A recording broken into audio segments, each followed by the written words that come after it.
Bismillahirrahmanirrahim. Assalamualaikum warahmatullahi wabarakatuh.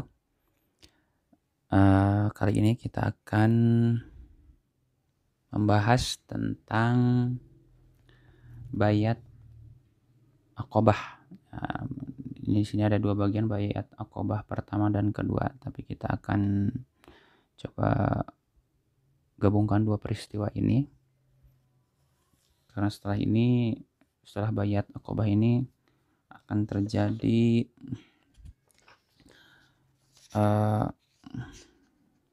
hijrah nanti ya. Jadi akhir-akhir syiar Rasul di Mekah, kemudian nanti hijrah ke Madinah selama kurang lebih 10 tahun di Madinah. Nah, perlu kita ketahui apa sih bayat Aqobah ini? Bayat Aqobah ini atau bayat Aqobah yang pertama ini adalah perjanjian Nabi Muhammad SAW dengan 12 orang penduduk Yasrib yang kemudian memeluk Islam. Bayat Aqobah ini terjadi pada tahun ke-12 kenabian, yang di dalamnya adalah bayat ini adalah sumpah setia kepada Nabi Muhammad SAW yang berisi 3 perkara dalam bayat ini. 1, tidak menyekutukan Allah dengan sesuatu apapun, melaksanakan apa yang diperintahkan Allah dan meninggalkan apa yang dilarang oleh Allah Subhanahu wa taala. Nah, di dalam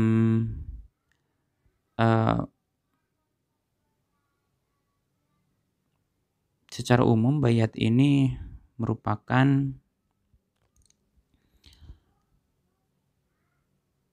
sarana dakwah gerakan Islam gitu kan. Bayat pertama, bayat untuk memahami Islam dengan kefahaman yang sebenarnya. Jadi orang tidak akan mungkin berbayat kalau dia tidak benar-benar yakin. Andaikan tidak ada kepahaman terhadap Islam, maka sesuatu pekerjaan itu bukanlah merupakan amal untuk Islam atau amal menurut cara Islam. Kemudian bayat merupakan keikhlasan. Tanpa keikhlasan, amal tidak akan diterima oleh Allah Subhanahu wa taala. Merupakan bayat untuk beramal yang ditentukan permulaannya dan jelas kesudahannya, dan merupakan bayat untuk berjihad. Jadi bayat ini memang bisa dikatakan sumpah setia antara kaum Yasrib dengan Rasulullah SAW. Sementara bayat kedua adalah perjanjian yang dilakukan oleh Rasulullah SAW terhadap 73 orang pria dan 2 orang wanita di tengah malam. Kedua wanita itu Nusaibah bin Ka'ab dan Asma bin Amr bin Adi. Perjanjian ini sendiri atau bayat Aqobah kedua ini terjadi pada tahun ke-13 kenabian. Mereka menjumpai Rasulullah SAW pada suatu malam, dan Rasulullah SAW datang bersama paman Al-Abbas bin Abdul Muttalib, pamannya Rasulullah.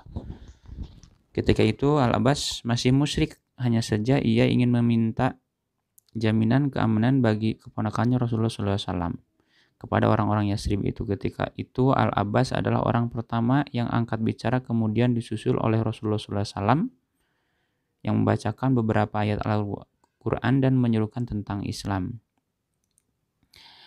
Isi bayat di bayat Aqobah kedua ini adalah untuk mendengar dan taat baik dalam perkara yang mereka sukai maupun yang mereka benci, untuk berinfak baik dalam keadaan sempit maupun lapang, untuk beramar ma'ruf nahi mungkar, yaitu menyebarkan kebaikan dan mencegah dari kemungkaran atau perbuatan-perbuatan yang ingkar.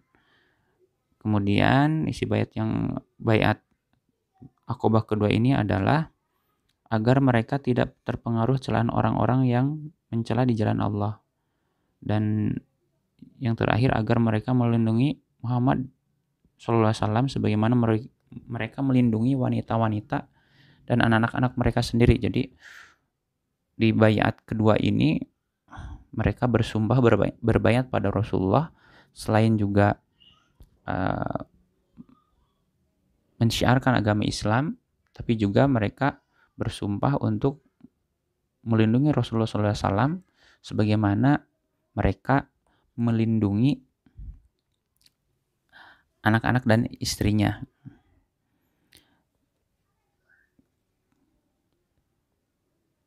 Jadi kita coba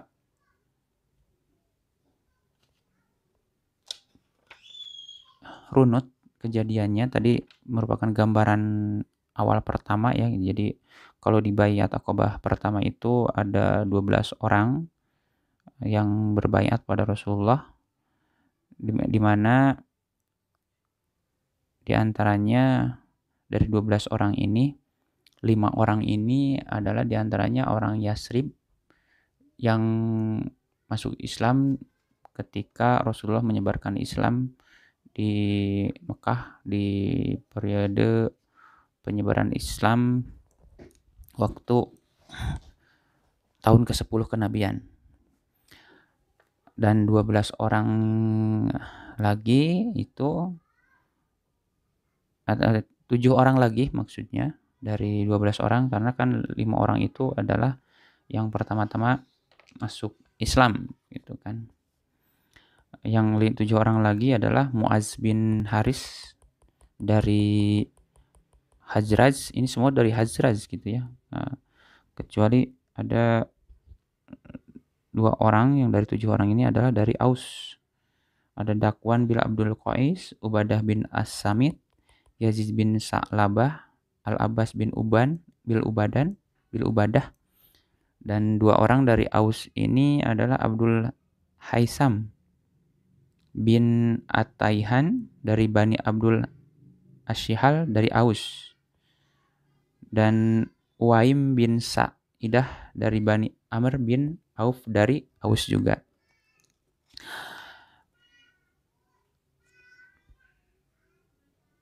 Dan ini merupakan sebuah kemajuan tentunya karena mereka berasal dari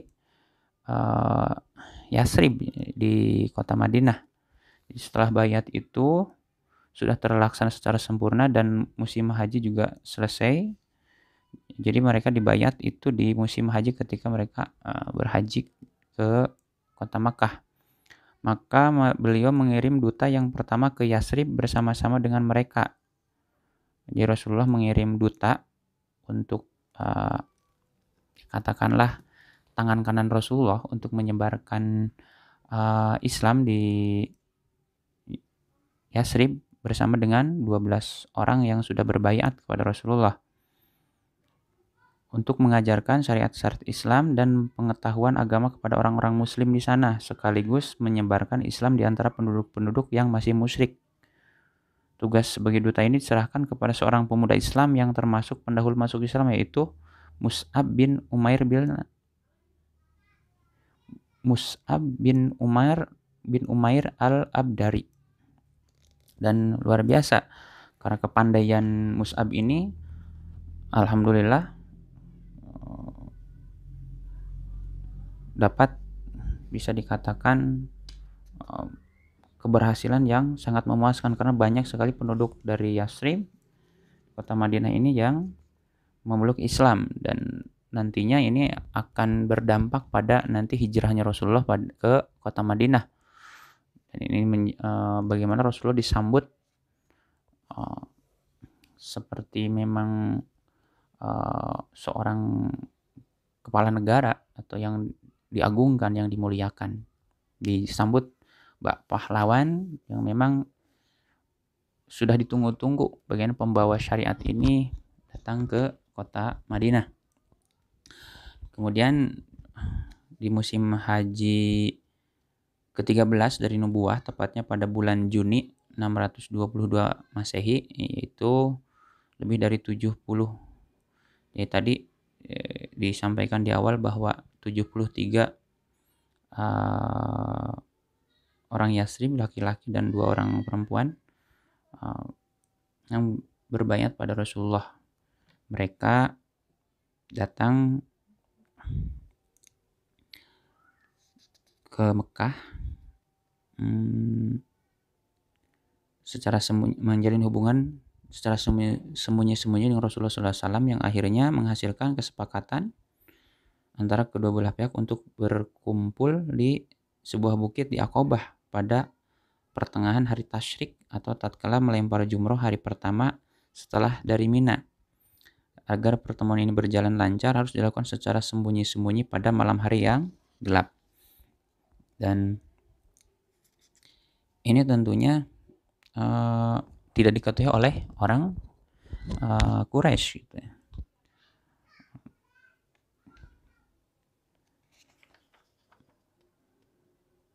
Dan setelah terjadinya baiat untuk ke-75 orang ini, Rasulullah SAW meminta penunjukan 12 orang agar menjadi pemuka bagi kaumnya masing-masing. Mereka inilah yang harus bertanggung jawab terhadap pelaksanaan klausul-klausul baiat. Untuk itu beliau bersabda, tunjuklah 12 orang di antara kalian untuk menjadi pemimpin bagi kaumnya. Ya, seketika itu mereka menunjuk 12 orang. Ya, ada As'ad bin Zurarah bin Ads, Sa'ad bin Ar-Rabi bin Amr, Abdullah bin Rawahah bin Sa'labah, Rafi bin Malik bin Al-Ajlan, Al-Bara bin Ma'rur bin Sahar, Abdullah bin Amr bin Haram, ada Ubadah bin As-Samit bin Qais, Sa'ad bin Ubadah bin Dulaim, Al-Munzir bin Amr bin Hunais, Usaid bin Hudair bin Samak. Yang ke-11 ada Sa'ad bin Hari bin Haisamah bin Al-Haris, dan yang terakhir Rifa'ah bin Abdul Munzir bin Subair. 3 orang terakhir ini dari Aus ya, jadi di penunjukan ada 13 dari 12 orang ini ada 3 orang terakhir dari Aus, yaitu Usaid bin Huzair, Sa'ad bin Haisamah, dan Rifa'ah bin Abdul Muzir. Setelah penunjukan mereka jelas, Rasulullah SAW menyumpah mereka secara khusus sebagai para pemimpin yang punya tanggung jawab terhadap diri mereka sendiri. Beliau bersabda kepada mereka, kalian adalah orang-orang yang bertanggung jawab terhadap kaum kalian dan keadaan mereka, sebagaimana yang dilakukan Al-Hawariyun terhadap Isa bin Maryam, dan aku adalah orang yang bertanggung jawab terhadap kaumku. Mereka menjawab, baik gitu kan. Dan akhirnya berita ini sampai juga pada Quraisy gitu ya. Orang-orang Quraisy terguncang, gundah, dan gelisah setelah mendengar apa yang terjadi malam itu. Mereka menyadari sepenuhnya akibat lebih jauh dari baiat tersebut bagi diri mereka dan harta mereka. Dan kemudian mereka melakukan penyelidikan gitu kan, sampai akhirnya